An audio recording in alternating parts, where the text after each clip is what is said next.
السلام علیکم. میں آصف الرحمان الوی آپ سے مخاطب ہوں. میں سب سے پہلے اپنی ٹویٹر فیملی، فیس بک فیملی اور یوٹیوب چینل کو سبسکرائب کرنے والوں کا شکریہ کرتا ہوں. میں اس وقت آپ کے سامنے ہوں. بہت سارے لوگ کہیں گے کہ ذاتی تشہیر یا اپنی ذاتی دشمنی نمٹانے کے لیے بیٹھا ہوں، لیکن ایسا ہے نہیں. اس عمر میں ذاتی تشہیر کی ضرورت نہیں ہے. اس عمر میں سب سے زیادہ ضرورت ہوتی ہے ذہنی سکون اور جسمانی آرام کی. اور ذاتی دشمنی نکالنے کے لیے میرے پاس 70 سال کافی تھے. اس لیے اس عمر میں ایسا کوئی سلسلہ نہیں. میں یہاں اپنی جوان نسل کو بتانے کے لیے بیٹھا ہوں کہ پاکستان جو کسی زمانے میں دنیا کا خوبصورت ترین ملک ہوا کرتا تھا، ہر ایک پاسپورٹ کی عزت ہوا کرتی تھی، آج اس حال پہ کیسے پہنچا، کیوں پہنچا، ہم کیوں خاموش رہے، کس لیے خاموش رہے، کس کو بتانے کے لیے کہ ہم کچھ بھی نہیں ہیں. بہت سارے تجزیہ کار، دانشور آج جو کہتے ہیں وہ تاریخ کو مسخ کر کے بتاتے ہیں. لوگ کہتے ہیں کہ بھٹو بہت وفادار، بھٹو بہت محب وطن تھا. میں کہتا ہوں ایسا نہیں تھا. پاکستان کی بربادی جو شروع ہوئی وہ بھٹو کے دور کے بعد شروع ہوئی. یوں کہیے کہ اس کے بعد اس کی بنیاد رکھی گئی کہ کس طریقے سے پاکستان کو نوچا جائے، اس کی بوٹیاں نوچی جائیں اور اس کو تل تل مرتا چھوڑ دیا جائے. مگر کہیں نہ کہیں اللہ تعالیٰ ہے، کوئی نہ کوئی سبب بناتا ہے. کافی عرصے میں یہ سوچتا رہا کہ مجھے کچھ کرنا چاہیے. کیسے؟ پھر اللہ تعالیٰ نے سوشل میڈیا دے دیا، لوگوں تک اپنی بات پہنچانے کا موقع دے دیا. میں نے سوچا چلو میں بھی اس بات سے فائدہ اٹھاؤں اور جوان نسل کو یہ بتاؤں کہ آج تم لوگ جو بھگتا رہے ہو، آج جو آپ لوگ اس عذاب سے گزر رہے ہو، اس کے پیچھے کیا اسباب ہیں. پاکستان ایک خوشحال ملک تھا. بھٹو سے پہلے کی تاریخ کو اگر ایک لفظ بیان کیا جائے تو دنیا میں جنت جو تھا وہ پاکستان تھا.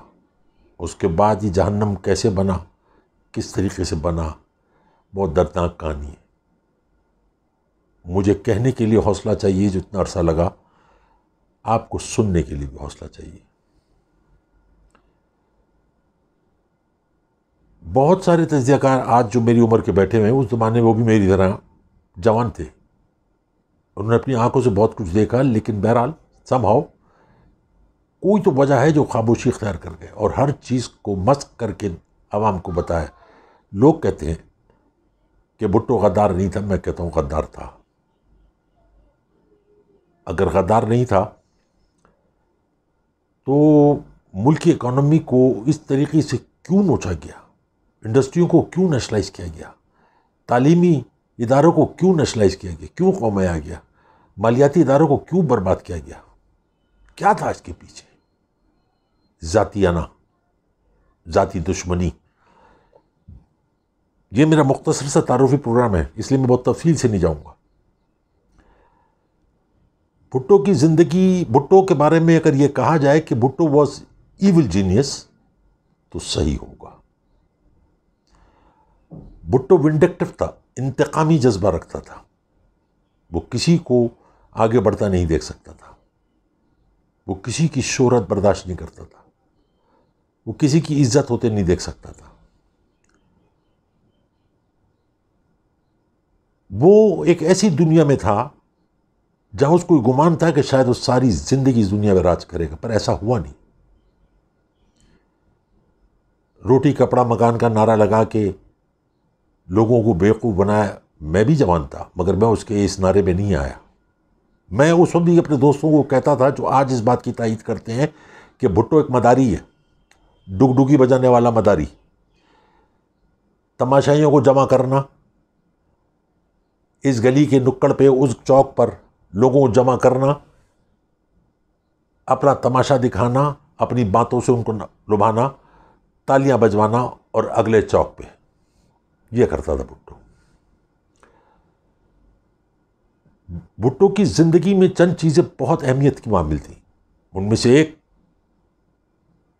جس کو وہ پسند کرتا تھا، باقی سے نفرت کرتا تھا. جو میں بتانے جا رہا ہوں وہ بہت تکلیف دہ بات ہے. بھٹو کو دوسرے کی عورت بہت پسند تھی، پر دوسرے کی عزت نفرت کرتا تھا، دوسروں کی شہرت نفرت کرتا تھا، دوسرے کی عمارت اس کو برباد کرنے کی ٹھانتا تھا.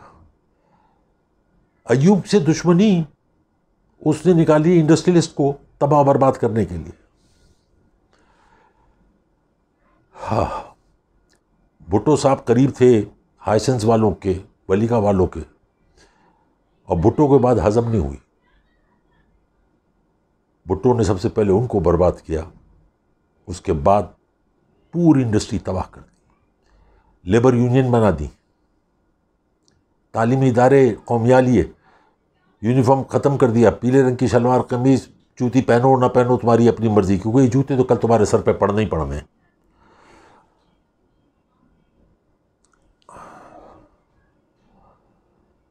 بھٹو بہت ہی کنا پرور، انتقامی جذبہ. مجھے یاد ہے اس زمانے بھٹو صاحب کے کچھ لوگ اچھے بھی تھے جو ابھی دنیا میں بھی نہیں رہے، اچھے تھے اس لیے چلے بھی گئے. بھٹو نے جب روٹی کپڑا مکان کا نعرہ لگایا، میں اگلے ایپیسوڈ میں آپ کو بتاؤں گا کہ پرائم منسٹر بننے کے بعد اس نے پہلا آرڈر کیا دیا. رونگٹے کھڑے ہو جائیں گے آپ کے. بھٹو کے چند ساتھیوں میں ایسے لوگ بھی تھے جنہوں نے کہا بھٹو سے کہ آپ نے روٹی کپڑا مکان کا نعرہ لگایا، اس عوام کو کم سے کم روٹی کپڑا تو دیں، مکان تو بن ہی جائے گا. تو آپ کو پتا بھٹو صاحب نے کیا کہا تھا؟ بھٹو صاحب نے کہا تھا ان کو بھوکا اور ننگا رہنے دو، اگر ان کا پیٹ بھر گیا تو یہ ہماری بوٹیاں نوچ لیں گے، ہمارے تن سے کپڑے اتار دیں گے، ان کو اپنی الجھن میں الجھا رہنے دو. اور آج کے بعد میں بات نہ سنوں. کس میں طاقت تھی اس آدمی کے سامنے دوبارہ بات کرنے کی؟ لوگوں نے خاموشی اختیار کر لی، کیونکہ بھٹو کسی بھی میدان میں ہار ماننے کو تیار نہیں تھا. اسکریبل کا اچھا کھلاڑی تھا، کوئی سے اسکریبل کھیلنا نہیں چاہتا تھا، کیونکہ اگر وہ جیت گیا تو وہ زندگی ہار جائے گا. آج جو ہم لوگ نامعلوم افراد کی بات کرتے ہیں، لاپتہ افراد کی، اس کی بنیاد بھی بھٹو نے رکھی. بڑی آسانی سے دانشور کہہ دیتے ہیں کہ بھٹو نے ایٹم بم کی تاریخ رکھی، بھٹو نے اوورسیز پاکستانیوں کے لیے وہ کیا، پر اس کی قیمت کیا لی؟ بعض اوقات شیطان کی نیکی بھی بدی سے خالی نہیں ہوتی. ملک کو اس جگہ پہ لا کے کھڑا کر دیا جہاں کسی کی عورت کی عزت، گھر کی عزت، کسی کی دولت، کسی کی شہرت، کچھ بھی اس کا نہیں تھا. اگر اس کا کچھ تھا تو یہ خوف تھا کہ کل میرے ساتھ کیا ہوگا. مجھے آج بھی وہ یاد ہے، 80-81 جوان لڑکا تھا میں مارگریٹ تھیچر سے ملا، ایک بینکویٹ تھا اس میں ملا. اچھا تھا، اسمارٹ آدمی تھا، جوان تھا، خوبصورت تھا، بولنے میں اچھا تھا، پڑھا لکھا تھا. مارگریٹ تھیچر نے مجھ سے ہاتھ ملایا، مجھ سے پوچھا کہ ینگ مین تم کہاں سے ہو؟ میں نے اس کو بتایا کہ میں پاکستان سے ہوں. آپ کو معلوم ہے اس نے کیا کہا؟ اس نے میرے کندھے پہ ہاتھ رکھ کے کہا کہ تمہاری شناخت بہت خوبصورت ہے، تم پاکستان سے ہو، پر افسوس تمہارے لیڈر کوئی نہیں ہے. اور یہ بات سچ تھی، کڑوی تھی پر سچ تھی. مجھے ہضم نہیں ہو رہی تھی. میں اسی وقت سے لگ گیا تھا کہ کیا کروں. اور میں نے پھر زندگی ایک اہم فیصلہ کیا جوانی میں کہ میں اپنے ملک کو لوٹ جاؤں اور لڑوں. اور میں لڑا اور آج تک لڑ رہا ہوں. ہر غلط آواز کے لیے کھڑا ہوا، لڑا. دہشت گرد نہیں تھا اس لیے اسلحہ نہیں اٹھایا، لڑائی لڑی، مخالفت کی، پرزور مخالفت کی. میرے پیچھے بھی کھونے کے لیے بہت کچھ تھا،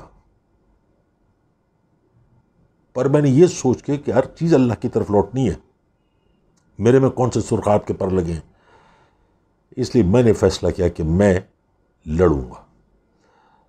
بھٹو کے دور سے لڑائی شروع کی، پھر ایک اور ظالم دور آ گیا MQM کا، استغفار، اس کا پورا کریڈٹ جنرل ضیاء الحق کو جاتا ہے، لیکن پھر بھی اتنا گناہ گار نہیں ہے جتنا بھٹو نے اس ملک کو نقصان پہنچایا۔ پھر آ گئی وہ لوگ آ گئے جو کہتے ہیں 1939 سے ہم بہت بڑے پیمانے پہ کاروباری لوگ ہیں۔ حیران ہوتا ہوں میں، 1939 سے یہ لوگ کاروباری لوگ ہیں یا نواز شریف لوگ، لیکن پاکستان کے 22 خاندانوں میں ان کا کہیں نام نہیں تھا۔ 22 تو چھوڑیے، 222 سے بھی نام نہیں تھا، اس کو بھی چھوڑ دیں، 2022 سے بھی نام نہیں تھا، میں کہتا ہوں 22,000 میں بھی ان کا نام نہیں تھا۔ کیا تھے یہ؟ آج کہاں سے کہاں پہنچ گئے۔ مجھے گلا اداروں سے، مجھے گلا پارٹیوں سے نہیں ہے، مجھے گلا ہے آپ سے، آپ سے، آپ سے اور آپ سے۔ سب کچھ جانتے پوچھتے آپ لوگوں نے ان کو ووٹ دیے، برسہ برس کے آزمائے ہوئے لوگوں کو ووٹ دیے، یہ جانتے پوچھتے کہ یہ ہمیں کھوکھلا کر رہے ہیں، ہمارے ساتھ اجتماعی زیادتی کر رہے ہیں، ہمارے ساتھ ریپ کر رہے ہیں، اور آج تک ہو رہا ہے۔ ہماری بوٹی بوٹی مقروض ہو گئی، جو بچہ بھی ماں کے پیٹ میں ہے وہ بھی دنیا میں آیا نہیں، وہ بھی مقروض ہے۔ کیوں؟ ایک قیمہ، نان، بریانی کی پلیٹ، نوکری کا جھانسا۔ آج سندھ کو کیا ہوا ہے؟ یہی وہ سندھ تھا جہاں ہم دھڑلے سے جایا کرتے تھے، اور جو ہمارے جان پہچان والے سندھی تھے، ہمارے دوست، ان کے دروازے کھلے ہوتے تھے۔ بھٹو صاحب نے ہم کو، اردو اسپیکنگ لوگوں کو، پہلا نام دیا مکڑ۔ میں اپنی بات کو مختصر کرتے ہوئے کہوں کہ جو لوگ آج ٹی وی بیٹھ کے کہتے ہیں، اردو اسپیکنگ والے، کہ ہم نے پاکستان بنایا، جھوٹ بولتے ہیں، بنایا نہیں۔ جو بنانے والے تھے ان کے سر نیم جو تھے وہ انصاری تھے، بخاری تھے، قریشی تھے، علوی تھے، سبحانی تھے، انا للہ و انا الیہ راجعون۔ اور اب جو MQM تھی، جو اردو اسپیکنگ تھے، جو کہتے ہیں ہم نے پاکستان بنایا، ان میں کانا تھا، لنگڑا تھا، لولا تھا، ٹنٹا تھا، بیجا فرائی تھا، بارود تھا، دھماکہ تھا، مادھوری تھا، یہ لوگ تھے۔ میری جوانی میں مجھے نہیں یاد پڑتا کہ پنجابی، پٹھان، بلوچی، سندھی، کوئی آپس میں اختلاف نہیں تھا۔ میں جب جوانی میں لاہور آتا تھا تو میرے دوستوں کی مائیں بہنیں مجھے ہوٹل میں نہیں ٹھہرنے دیتی تھی، کہتے پتر گھر آ، تھوڑا گھر ہے۔ اور جتنے دن میں وہاں رہتا تھا مجھ سے پوچھتی تھی، پتر کی کھانا جی، کی پکائیے۔ یہی حال سندھ کا تھا، یہی حال میرے KPK کا تھا، یہی حال بلوچستان کا تھا۔ ایسا کیا ہو گیا کہ ہم آپس میں دستے گرباں ہو گئے، ایک دوسروں کی عزتیں نیلام کرنے پہ لگے؟ میں ایک بات واضح کرتا چلوں، میں یہاں کسی کی تذلیل کے لیے نہیں آیا ہوں، میں کسی کے اندرونی معاملات کو یہاں نہیں کھولوں گا۔ ہاں، وہ اندرونی معاملات جس سے ملک کی بقا کو خطرہ تھا، جس سے ملک کی سلامتی کو خطرہ تھا، جس کی وجہ سے ملک میں بدنامی ہوئی، ضرور ذکر کروں گا، نام لے کے ذکر کروں گا، لیکن بلا وجہ نہیں۔ میں کسی کی بہو بیٹیوں کو رسوا کرنے نہیں آیا ہوں، اور نہ کروں گا۔ میں عمر کے جس حصے میں ہوں، اس عمر میں ہم لوگ اپنی اننگ کے سپر اوور کھیل رہے ہوتے ہیں۔ میچ ڈرا ہو گیا، ایک ایکسٹرا اوور مل گیا، سپر اوور۔ اس سپر اوور میں میں ایسا کوئی کام نہیں کروں گا جس سے میرا اللہ ناراض ہو۔ ہاں، میرے پاس کھونے کے لیے کچھ نہیں ہے، میں خود جانے کو تیار ہوں، اور امید کرتا ہوں کہ آپ میری باتوں کو سنیں گے، سمجھیں گے، حوصلہ پیدا کریں گے، ڈریے مت، کوئی کچھ نہیں بگاڑ سکتا۔ اگر گولی مارنے والا یہ سوچ سکتا ہے کہ وہ آپ کو گولی مار دے گا تو اس کا بھی جسم کو اسٹیل کا نہیں ہے، 2 گولی اس کے اندر بھی اترے گی۔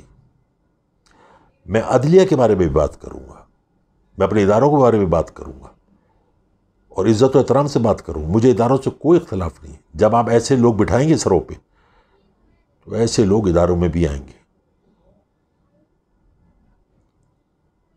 یہ بات بھی بتاتا چلوں میں یہاں پہ کہ ملک کی اکانومی جب بھی چڑھی ہے آسمان پہ، لاکھ اختلاف صحیح ہو میرا، لیکن ملٹری اسٹیبلشمنٹ کے دور میں چڑھی، مارشل اللہ کے دور میں۔ بے نظیر نے اس ملک کو کیسے کھوکھلا کیا، واہ واہ، کس طریقے سے ملک کو برباد کیا، میں بتاؤں گا آپ کو۔ زرداری نے کیا کیا، میں بتاؤں گا آپ کو۔ اور میاں صاحب نے کیا کیا وہ تو آپ سب دیکھ ہی رہے ہیں، اور باقی کچھ جو رہ گیا ہے وہ بھی بتاؤں گا۔ میں عدلیہ سے ایک درخواست کرتا ہوں،